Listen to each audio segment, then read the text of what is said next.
I tell people that having money allowed me to be miserable in nicer places. I was working so hard. I was stressed out all the time. I was trying to always figure out how to get this thing going. And it was this deep thing inside of me that I started to take bigger risks, trying to make bigger money, because the thought process was, if I could just get out of this debt, because along with those $7 million plus in assets, there was $4.5 million in debt. But the thing is, I wasn't getting out of it what I thought I was going to get. It was dictating all of my decisions. And I was fortunate that all of this happened in a very quick period of time for me, that I could look back and say, man, I was so happy when I had nothing. Life was easy. And I was free. I could do whatever I wanted to do. And that's really what I wanted. But I could also say, why did I get into investing in the first place? I wanted to be free. I had a whole lot more money, but the freedom was gone. I lost the freedom. And so that's when I realized, okay, there's a problem. And I said, what is the problem? What I really wanted was to live a good life. But the goal of my business was to just generate a lot of sales and bring in a lot of money.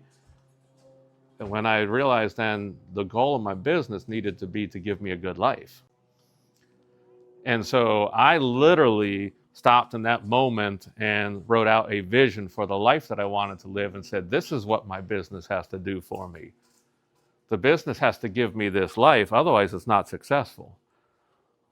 The plan that those guys gave me was it worked.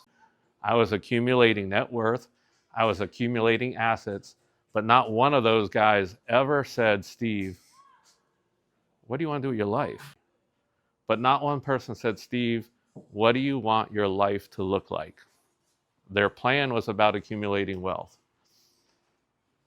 If that's the goal of someone's life, great. But I've never met a real estate investor who gets into the business in hopes of just having a lot of money and life sucking. Every person, when it boils down to it, is taking the risk and stepping out into this field of real estate investing, or any business for that matter, in hopes of having a better life. But the moment they step into that business, it becomes all about money, and they set life aside and say, someday. And too many people wake up decades later and they realize that, they wasted decades of their life. They made a lot of money, but what was the expense?